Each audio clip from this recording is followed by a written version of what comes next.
there! Welcome to the Cozy Anime Review Show. I am your host for the evening, Janarama, and I have seen all of the first season of Angel Beats. I'm joined here by Adamonator. Hello, I am Adamonator, and I've also seen all 12 episodes of Angel Beats. Was it 12 episodes? I believe it's 12 episodes. I think it could have been 12 episodes. It could have been 13, I don't know. We could be completely wrong. To be fair, I've only seen the full season once. So I don't as far as like knowing like specific episodes and what happens in each one, I'm not that deep in. I know the general story. I know the general characters. Well, that's kind of the point. It's we're not here to give play-by-play of the show. Nah, just general thoughts of the vibes of it. So, what's the first thing we want to talk about then, Jan? Honestly, I kind of want to talk about that simple. Just like, what was your first impression of Angel Beats? That's what I want to know. I wasn't majorly impressed in the first episode when I first watched it. It was a little slow, not amazing, but it did pick up at the end. I did like the action of the last few minutes, but it builds on you. It does. I mean, to the point where, like, when I first watched the show, no spoilers, but I cried. I straight up cried. Oh, that's fair. I know. For me, I was pretty close. I was very close to crying, if I remember. It was mainly the last like thing that was like, all right, that hit me in the heart a little bit hard. Well, that's cool. We can probably talk about spoilers later, but right now, we're just giving our. We'll probably give a very clear like, all right, this is spoilers territory. Yeah. And then start freaking out about all of that. But I don't. My first impressions with Angel Beats. With the first episode, I was mainly. I mean, I feel like I was kind of hooked, but it was more like, all right, I'm kind of hooked in this. I could watch this as like a little, like, get away from the day-to-day kind of thing. And then, as you said, just the longer it went on, I was like, okay, all right, okay, wait a minute, and then it's like an Oreo. There's a whole mystery with it, isn't there? Yeah. It's like there's the mystery of why this world exists, how it works, right? Who God is, because there's the whole. Because there's a bit of a religious aspect to it, but it's also like, just like, where is this God? Does he exist? Is this all made up? Because you're listening to just like these kids. You're listening to these kids talk about their lives and what they think is going to happen in the afterlife, and you're like, well, like, does that even? Are they just making this up, or like, is that like for real? Well, I guess it's the way that people have it in the real world as well. It's like no one's fully sure what's afterlife, and true. There are these kids who have died, and even they don't know what's going on. They don't know what's happening now. They're just. It feels like the things that they're doing is just to cope with the fact that they have no idea what's going on, so they make up their own reality. I mean, that's especially true with Yuri, who is the leader of the group. She's the head honcho. We like Yuri. We love Yuri. We stand Yuri in this household. Speaking of characters, who would you say is your favorite? I'm kind of stuck between Yui and Aido. I don't know. Off the top of my head. Ida Naui. He's the dude with the black hair, really clingy. Oh, yes, I know. Yeah. The guy who appears halfway through the show. Exactly. Yeah. I was a fan of him. Really? I did like Yui though. So I liked Yui's endless, boundless energy. She's just the fact that she's so damn determined. Yeah. I love it. I mean, I love the diamond. I love the dynamic that she has with Hinata, the blue-haired guy. Yeah. I love his energy as well. He's very, very good in the baseball episode. Oh my gosh, yes. Yeah. I remember my first time watching the baseball episode. It made me nervous. Like, how come? just like because like the longer the baseball game went along, knowing like the facts that you end up learning, it's like, oh gosh, wait, if this ends up going through, it's just like. We could probably talk about that in the spoiler section, but yeah. Just in as non-spoilery as I can get. Yeah. When the more that you learn, at least for me, the more nervous I got as the games went along. Yeah, no, that makes sense. Hey, what about music? Because there's a lot of variety with this. So we have the intro and the outro, which are just fantastic. They're so good. The intro for Angel Such an Beats is earworm. iconic. Like I remember hearing this. Yeah, well, I think I first watched the show when it came out. But I just remember that intro, like, it just stuck with me for years. It's so pretty.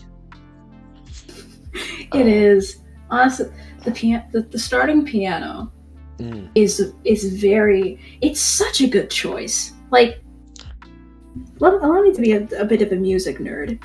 Just going off with just straight up piano to just ease you into it, and then just kind of sticking with that, building up the instruments, and still sticking with this, like, it gets a bit of a beat, but you're still being guided by the piano. And then once the vocals come in, then the piano takes a back seat, and at that point you're already in it. You're already in the song, so you're going along with the ride at that point. I like that a lot. And as for the show, the actual music in the show as well, background music is really nice as well. The background music is very good with just it sets the tone really well. So good. Like, obviously you have the tense music of episode 2 when they're in the guild. You have the calm music when Otodashi's in prison. Oh my gosh, yes. The flashback episode also as well has some fantastic music.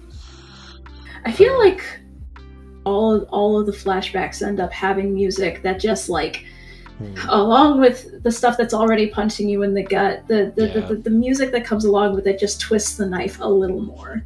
Yeah, it really does. Especially Yui's backstory as well, which, again, we're not going to go through just yet, but it's really, that music is just so. We love Yuri. It's so tense for this situation. It is. It's so. But then, it just makes you feel so bad. And then on the light side, you have the girl band's music as well. Was it Girls Dead Monster? Yeah. That sounds about Goodness, right. I don't remember the name of the band. Iwasawa's band. Yeah, Iwasawa's band. The fact that we got to listen to one of those songs in episode 1, that really sold the show for me. Yeah. Honestly, the band songs themselves, I'll be honest, they didn't catch me. They didn't catch me that much. Okay. Honestly, like, the animation for them, because I mind the language, I'm a slut for animation, so that caught me immediately. But the music, it didn't hit me until that one song that Iwasawa sings. Yeah. That one hit me. Again, spoilers. She does have a Karma song. I think episode 3, which is really pretty. Yeah, it's so pretty. It's so nice. Yeah. Just what else? What else do you look? It's also hold on. We can't talk about music without talking about the one song that keeps popping up. The fucking the outro song. Yeah, when they use it to impact like slapstick. That's so good. It's just certain comedic moments, and it's used so well. It's used for Noda getting hit by the hammer. Yep. The boys on the rocket chairs. It's so well done. It's so good. Like it tickles me. It tickles me every time. Best used in the rocket chair episode, actually. Yeah, that's what it's best used. Because with the slow mo read. It's the guy going like, "Look at my nipples." The teacher goes, "Sit back down." So, yes, ma'am. Just sit down. Okay, and then he goes flying into the air. Yeah, and it's impacted by that music. It's so. This show balances like dramatic moments and comedic moments. Yeah, fairly well. The strongest comedy is from that test episode. Yeah. Was it this episode where Noda's spinning his halberd through the window? Yep, that's the same one, because they're all like trying to do something like that catches people off guard. Yeah. Because the idea is that they're all in this big school, and if they conform to the school, they just become like an NPC sort of thing. Yeah, they lose their heads, they lose their minds. They find that if they fight against it, they can keep their own sanity. Yeah, they're a little rebellious group. Yeah, which is fun. You know what? Yeah, you're following a bunch of rebels as on their journey to fight God. It's a fun show. Yeah. I did like that it sort of handled like some of its. It had one. I don't really know how to put it, but there was the traps episode, the start of episode 2. Obviously, there's a part where like 4 of them are hanging off off a beam, and main character's at the bottom, climbing his way up. And, like he's very uncomfortable of like, oh, I don't know where I should grab because there's this girl. Because you're a lady. Where do I put my hands? At the end of the day, they do it quite well in that like Yuri's like, fucking climb. Like, just climb. She's just like, we're trying to get out of a death-defying situation. You don't have time to be awkward. Get up there. But then because Otanashi goes out of his way to not try and grab her in particular places, whereas Hinata, in the same situation, uses cop feel. Yeah. He's a little touchy-feely about it, and he pays for it. If you want your typical anime nonsense, that's all you got. I feel like this show has a bit of everything. Yeah, like it's got if you want to cry a little, you can cry a little. If you want to laugh a little, you can laugh a little. If you want your little bit of nonsense, that's there too. Yeah, I would argue that like a lot of people say something like Death Note or Naruto is a good gateway anime. Nah, Angel Beats. No, Angel Beats is the absolutely gateway anime. Anyone who says Naruto is a good gateway anime is high, or they're just wrong. No, they really are. I mean, they could make the argument for Death Note, but I would definitely say Angel Beats is perfect. It's 12 episodes, 3 hours max. It's got a little bit of everything for everyone. Plus, its main focus is the drama, which anime does really well. It's also the fact that there's a lot of absurdist stuff that can't be done in live action. Things like the traps and the slapstick. Some of the battle stuff that goes on is just like you can't pull the way that they pull it off. If it was pulled off in live action, it would just look awkward. It would just feel awkward. Like some of my favorite stuff is the one-on-ones between Angel and Yuri. Yes. Like, some of their fights are amazing. They're so good. Why have we gone this whole long without talking about Angel? Oh my god! Right, I was about to say, are we saving Angel for the for spoiler territory? Or are we just diving in? That's what I'm wondering. I think this should be the spoiler barrier. I think right now. Is this a spoiler barrier? Yeah, we've reached it, ladies and gents. If you want to go watch Angel Beats, go. Yeah, honestly, I would say at this point, I would highly recommend the show. If you're not too fussed about spoilers, stick around. Chat around with us. But if you have wanted to stick your toes, like dip your toes into anime, but you don't know where to start here. Yeah, absolutely. Give us a quick run. Give it like a week or a couple days if you're one of those binge watcher types, or a day. Please drink water, but just give it a watch. Well, like I said, it's 3 hours. 3 hours? Is it only 3 hours? 4 hours. 4 hours.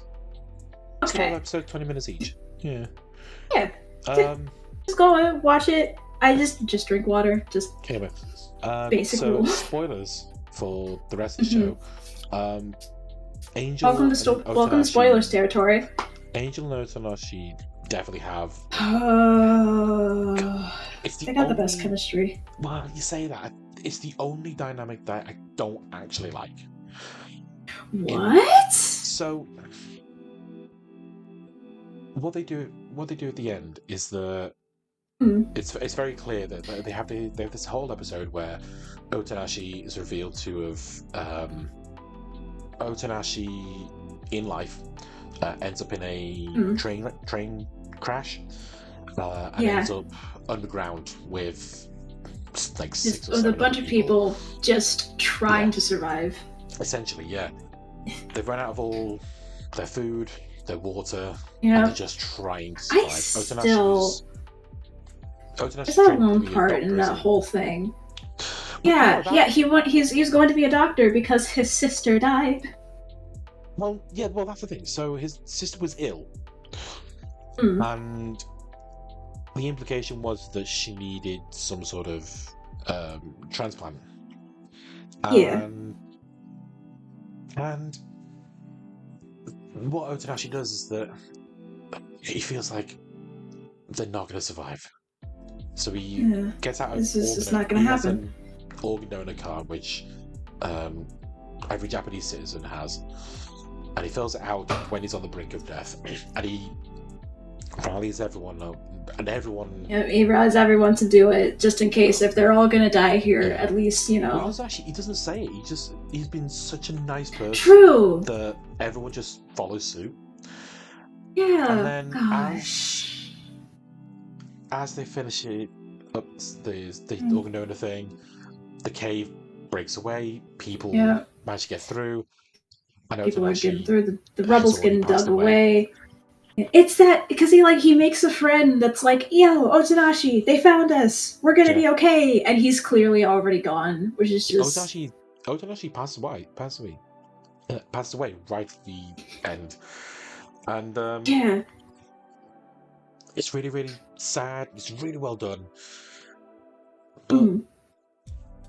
But what they should have done was. What they implied was that the heart that Otonashi ended up donating ended up inside of Angel, who got to live longer. But the problem is she got to live.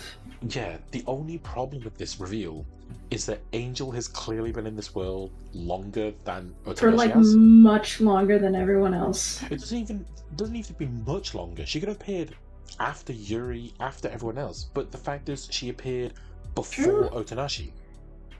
That's the only issue. That's like the one like plot hole. Yeah. So I think what they should have done. I never thought about that. What they should have done is his heart should have gone to his sister. I feel like that would have been a better ending. You know, and then the angels he didn't get to save revealed to be a sister. Well, no, No, I don't think she should have been the sister. I think she isn't in the show, but she shouldn't be revealed as the sister either, because again, it's just too easy because of the implications. Well, yeah, no, yeah. So the implication, so it's the only bit that I'm not keen on. It's the Otonashi's heart ends up inside Angel. Inside of Angel. And that's the only thing that you're not like 100% on. I would argue that's actually one of my most favorite parts. Simply because of all like the hints and the build up that they bring along with it.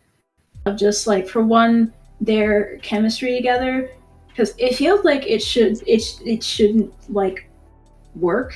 And I say chemistry not in a way of like, yo, they'd make such a good couple. I mean chemistry in a way of like their relationship, their friendship, just their dynamic. It seems to just work. And it's just like, that's weird. How did that work out that way? And then there's also when Angel's like bugging out, or when she's like almost dead, and she I think no. It's when like Otonashi stays by her side, and that's when he gets some of his memories back. And that's also when she starts like she starts to get better. And it gives you hints, it gives you bits, and I am a sucker for that shit. Because I like the hints, taking those bits and trying to piece things together. The hints are fine. It's just the ultimate reveal I'm not fond of. I feel like other characters' backstories were done better. It's a shame that they only really focused on the female characters. So Yuri, Urasawa. We didn't get to see all the rest of them are just which is a little depressing. We never got to see Matsushida's backstory, and I will forever be mad about that. I want to know more about TK. What was his deal? Where did he come from? Who is he? The only thing we knew was that he was English. He is God. Or American. That's it. Something. Yeah, that was it. He could speak English. He knew English songs. He did speak Japanese at a point, didn't he? No, he said, "Oh my god." Okay. Oh my god. Because it was very clearly a Japanese voice actor trying to sound English. Which nothing wrong with that, but to an English, English speaker, it's very funny. To an English audience, it sounds quite hilarious. Oh god, there was one anime which I can't remember off the top of my head, but it has this girl who's I think 16 or 17 years old, but she's quite short, and she ends up speaking to this American tourist because he's lost and he's going to see her kids. He goes, "Oh, thank you, little girl." Oh my god, that reminds me. There is this one anime that I don't know if it's ever going to be a part of the podcast, but it's an anime from a cult that has this portion where Obama is speaking. Yes, and like, that one. Yes, and it's just like the overarching like whatever the dude says of like what Obama is saying, but the dude is just like, yes, we do, yes, we do. It's sort of like the equivalent of an American going, "Go Meno-sa." Anyway, we've gone off topic. Back to Angel Beats. Right. So going back, I think when talking about backstories, Yuri's is very good. It's so Yuri's is so good. It's so I love that it's the first, because it just straight up shows you this show is pulling no punches. It's episode 2 as well. So episode 2 is very much comedy. So it has the trap setups, which is all comedy. You have Right. Yuri's backstory, which is just depression, and then you Right. have Which is the action at the end. It's odd because all of the comedy is coming off of these characters straight up dying and just being like, oh, it's fine, they'll be okay. Well, it's set up really well with Noda being hit by the hammer. Right. And the music. And like I said, with the soft music to it. It's just pointing out to you, it's saying to you, silently at first, hey, this isn't a big deal. Yeah. Don't worry about it. I think when it comes to backstories, though, I think my favorite one is still Yui's. It's so good. Yeah, it's the fact that the only way she's been able to do, like, the reason she's so hyperactive is because she never got to do it in life. It's because she was fucking paralyzed. Well, yeah, she was bedridden. She was stuck in bed. Like, she couldn't do anything. She couldn't move. She couldn't. She couldn't live. Yeah, so once she's in this world where she could do whatever, then she just wants to do everything. Yeah, I'm going to learn how to wrestle. Teach me how to suplex. Well, yeah, the implication is that in order to pass on, you need to have no regrets. So Iwasawa ends up passing along in episode 3, with the sad song that we mentioned, and it turns out that the biggest regret she had in life was not being able to perform this song. And she got to perform it. And it's not seen on screen, but it's literally like she ends the song, it pans to the students, and it pans back to the guitar, and it's just on the stage. That's it. Yeah. It's just gone. It's just a guitar. It's just a guitar on the stage. And the thing is, they don't tell you what happened. No, they do. They do. Well, not in that instance, right? No, not in that instance. They do like in that same episode just afterwards. They say she must have passed on. Where to, we don't know. But gosh, I'm still remembering seeing that for the first time and being like, what? What does that mean? Yeah. Passed on. Where'd she go? Excuse me.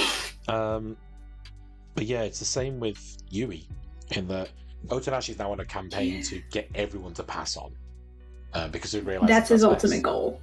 Yeah, and he starts with Yuri, and he doesn't. It just he ends up like helping her learn how to do a German suplex. Teaches her how to hit home run. Which it takes her a bit. That one takes her a bit. And then the last thing she wants to do is to fall in love. And like, Otonashi's like, I can't do that. I don't think I can do that. And it's revealed like soon after that Hinata finds out what Otonashi's doing. She does the whole love thing for her, which is wild because the entire show, Yui has been nothing but abusive to Hinata. And Hinata has been just as abusive. And they got this. Yeah, it's got the anime trope of like, I hate you too, and then they hit each other, but like they're friends. They're angry friends, but they're friends. Yeah. Well, he continues to put her in headlocks, which is not normal. But then he goes on this massive speech about like, oh, there'll be one day where my baseball ends up in your window and I'll have to come up and apologize. And you was like, you wouldn't stick around. You'd see me in bedridden, and you wouldn't be my friend. So you wouldn't I would absolutely be your friend. and he what would stop me? He goes off on this massive fantasy tangent, saying like, this is what would happen. This is how we would fall in love. And it's so sweet. And the best part about it is that the ending credits animate that fantasy. I was like, wow, it's so good. It's so it's so pretty. That's one of the things that stays in my head of just that little fantasy playing out, and it's just so cute. Of him pushing her around in a wheelchair. Oh. It's adorable. It's adorable. It's just adorable. It's so cute. It's one of the best stories in there. Naui. Ayado Naui. Naui Ayado. What? Naui! Black-haired boy. Clingy motherfucker. Oh, I thought you said you got an owie, so you hurt yourself. No! You could drink from that vending machine. Get some water from the vending machine. Honestly, alright, hold on. I gotta go ahead. Can you grab me an apple juice while you're there? Hold on, I don't know if they have apple juice left. Hang on. Alright, the vending machine's actually broke, so we're gonna have to try that another time. But it's just a light that's on? Oh. I think they forgot to put the up for maintenance sign up. They'll fix it, or I'll make one. But yeah. Clingy boy. Yeah, Clingy boy. Like I said, he wasn't my favorite, but feel free to. Yeah, no, feel free to talk about him. If I remember clearly, because again I've only seen the show once, but this was one of the things that like stuck out to me. If I remember clearly, this guy, he shows up almost like this like super edgy shadow of death motherfucker. He's just like the demons. They crave violence, and I am going to give it to them. And correct me if I'm wrong, it's Otonashi's like kindness that ends up kind of like drawing him in. And very much so. Just is unabashedly good heart that ends up reminding him of his life and how he couldn't measure up to his brother because he accidentally ended up he didn't kill him. They just ended up kind of like, what was it? They fell out of a tree, and his brother kind of died, and he just couldn't live up to what his brother was. And it was just he became his brother, didn't he? Yeah, he did everything in his power to just become his brother, but it was never enough. And it's just that was it. And to have I remember now. So he couldn't live up to his brother's standards while they were both alive. He was always seen as the spare. And then after the accident, when he became the brother, he had all these expectations on him, and he couldn't handle it. Right. It just the concept of him seeing this dude that just likes being around him, or just likes him for the fact that he's just there. Like, and it's at that point that he's like, you're my favorite person ever. If anyone ends up standing up to you and fucking around with you, they gotta fuck around with me first, because you are the best person that I've ever seen. And I love that. Yeah. To the point where you're calling him Otonashi Senpai or something like that. Yeah, or he just straight up calls him Senpai.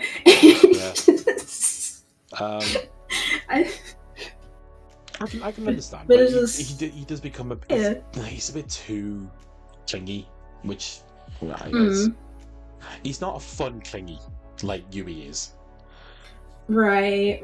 He's a super clingy, super too clingy. It's sort of like he's very dismissive of someone like Hinata. It's like, fuck you, Hinata, love you, Otonashi, in the same breath, and you're like, bruh.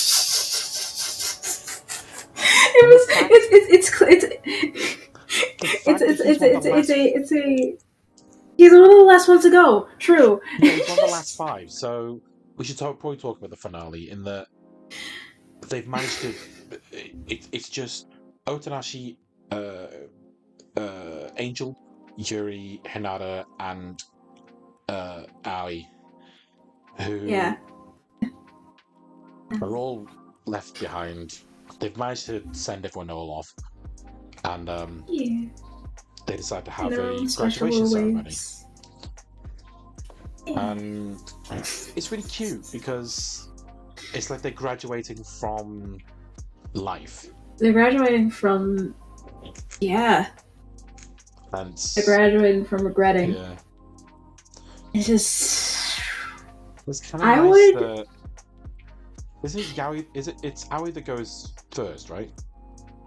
I'm pretty sure it's Naoi that goes first, and the rest of them end up having their little Yuri moments. goes second, which surprised me. Because Right. And then Yuri's Hinata... like a super... How do I say this? Like... She's super impactful on the story. She's like... Yeah. Otonashi's mentor. Yeah. She's almost his mentor and almost kind of his foil in a sense. Hinata ends up going, and it's just Tanashi and Angel, and that's when they decide to go for a walk, just have one last look at the grounds. Yeah, one last look around. Tanashi comes to the realization that what if he never passed on? What if he stayed? And what if he helped other people who came here to pass on? Yeah. Which it's just... obviously Angel is like, no, you should pass on. No. Please pass on. Yeah. Well, funny thing is, you've not seen the OVA, have you? Oh, I have not. They did a special. It's only like 5 minutes. Oh. But it's set after the show. Now, in the main show, you see right at the end, Otanashi is walking down a normal street, sees a girl that looks like Angel, and then he goes to talk to her, and that's it. The show ended. The The OVA asked the question, what if Otanashi didn't pass on? And so you see delinquent kid, and he's obviously frustrated because he's dead and doesn't know what to do. Right. And he's brought to the class president, school president, and that's Otanashi. No way! Oh my gosh! Otanashi ends up telling him, "You don't belong here. You need to pass on." You gotta go. You gotta go, buddy. Yeah. Aww. And the implication is that Otanashi feels like his purpose is being there. I feel like the more satisfying ending is that he also passes on because he deserves to have another second chance at life. Yeah. And it's honestly, I feel like either ending could go well. Yeah. Because Otanashi passing on, yes, please give that man another chance at being alive and, give him and Angel the friendship that they deserve, god darn it. Yeah. But also the idea of him helping others in this realm where you just pop up, and without Yuri and the group there, like... There's no conflict. There's no conflict, and there's also nothing telling you, hey, if you just go along with everything, you're gonna just go brain dead. So knowing that Otanashi would be there to be like, hey there, you're new here. You're kind of dead. And you gotta move on. I like that idea. I like that quite a lot. I think we should end the episode here. Yeah. It's a good for anyone that did stick around to the end, thank you. Thank you. This is actually the pilot. It was nice having you here. Yeah. This is just this little tester. It's a nice way to test the waters. We kind of want to keep this as a light-hearted, podcasty type review show. Yeah, a place of just sharing opinions and semi-arguments, but not huge, like, full-on debates. Nothing like that. Should actually explain as well that our background image, which we're using, is... It's AI. It's AI-generated. We're sorry. We are, we would love to find someone who can draw us something official. So, if you are an artist and you're interested in helping us, drop us a message in the comments and we'll get in contact with you. We would love a little help here, because we don't want to keep the AI art around. It's kind of pretty, but like we like something official. It feels it does. It feels like I'm taking everything that I've said in the past few years and being contradictory to it. I don't like that. Yeah. Please help. Yeah. Well, we wanted something as a visual to you sort of so it's not just our voices. Yeah, something for you to look at. Something for you to gaze at and look at the stars and the city skyline. And don't look at the grab a little snack. The vending machine's not working right now, but like if you shake it enough, something should drop out. Like it should work. We haven't got the budget for vending machine shaking sound effects. So it's an AI vending machine. It's not working yet. So yeah, if you're able to draw as a proper vending machine, we'll make sure it works. Anyway, but thank you for sticking around for a bit of cozy anime reviewing time, and we hope you enjoyed your stay. Yeah. Be sure to subscribe for more. Yeah. Bye-bye. Bye-bye.